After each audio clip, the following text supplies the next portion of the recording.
been a camper, a staffer, a chaplain, and now she was a speaker this past week. And her name is Carly Payne.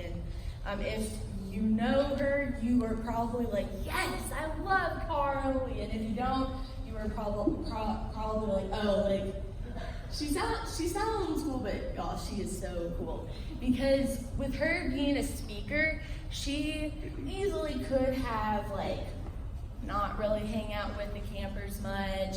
She could have taken a nap during free time, because y'all, working at camp, it's hard, but through God, it's awesome.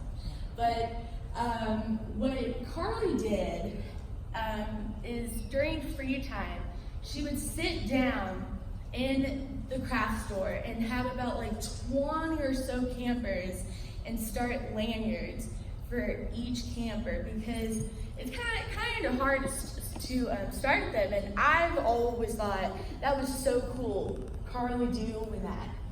And then I found out that the reason why Carly was doing that is because she had a volunteer when she was a camper that sat down with her when Carly was super frustrated, and this volunteer helped her start a lanyard. And now she's doing that for these campers too. And within camp, my group of girls that I had this past week, very interesting. But the cool part was this one camper, Haley. And her mom was a volunteer, and her mom came up to me and she was like, Sam, I don't know if you can tell, but my daughter has a broken arm. And I'm like, yeah, I could see that with the cast, but I just looked at the mom. I was like, yes, ma'am, I can tell. But something with Haley has really inspired me with what she did is right after free time, it's normally stressful trying to get these campers to like take showers, and then it's nap time, and it's kind of hard.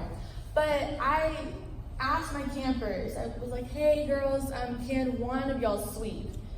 And I wasn't really sure if the girls heard me, so I went back to doing what I was doing.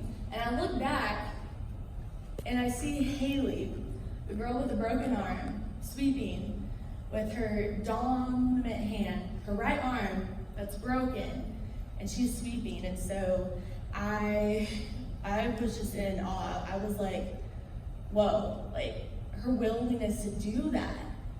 And that just, it surprised me, because if I was in her shoes, I would be like, I have a broken arm, not going to do anything.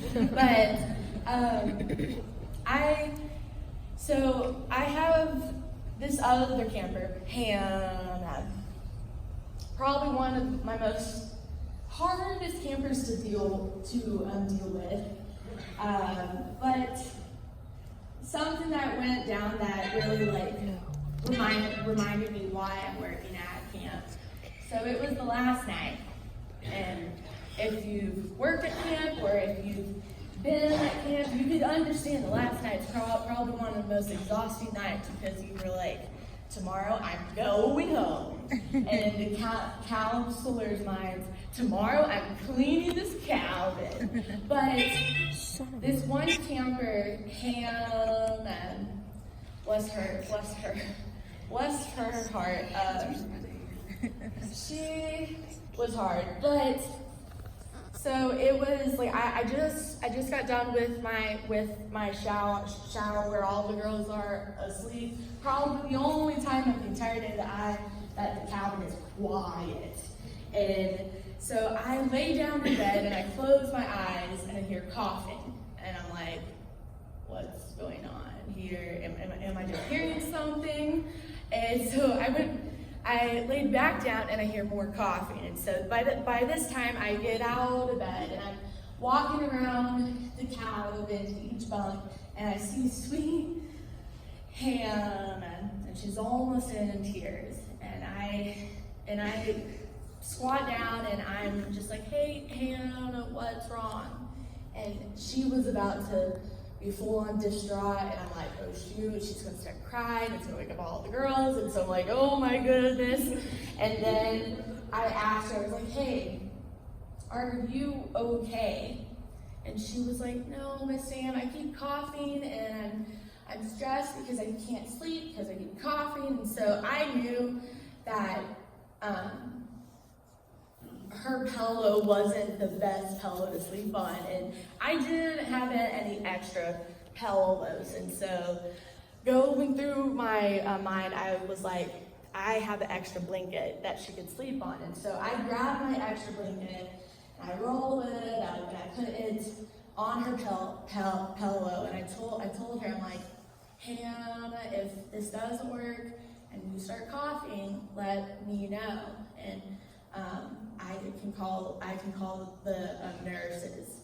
And so with all of these examples, like with Carly, she didn't have to go and sit in the craft store or even swim with campers, but she did.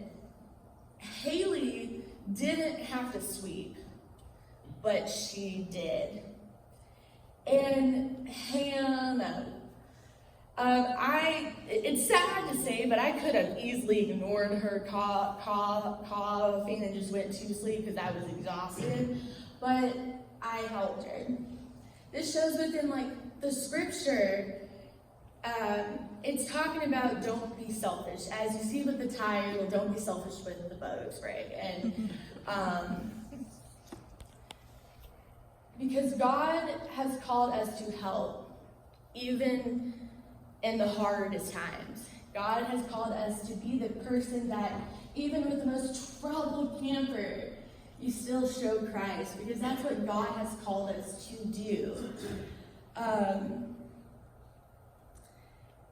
And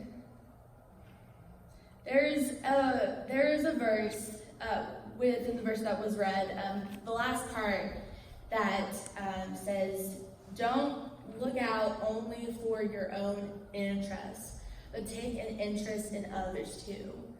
This part really stood out to me because this past week was hard. Y'all, it was hard. There's been the amount of times that I called my mom. I'm like, Mom, I don't know if I can do this. But the thing is, God reminded me throughout this week that I can. Through the campers that were the most troubled, and through me constantly telling them to hush, or me constantly telling them, I don't have a boyfriend, y'all. It's fine. It's going to be fine, y'all. And please, for the love of God, do not pair me up with a guy. Staffers, they're my best friends. But through the craziness of camp, God has called us to be the hands and feet of Christ. And that's what I've seen through camp. And my challenge for y'all is to think that, for y'all to remember that y'all are the hands and feet of Christ. Through the most exhausting days, through the most hard days, you still need to show Christ. And so, as the praise band can come up, I will pray us out. Dear God, I thank you so much for this day, Lord. Lord, I pray that we go out and be the hands and feet of Christ, Lord. Through all the hardships that we face, that we remember why we are doing it, and it is for you, Lord. In dear Jesus' name, amen. Amen.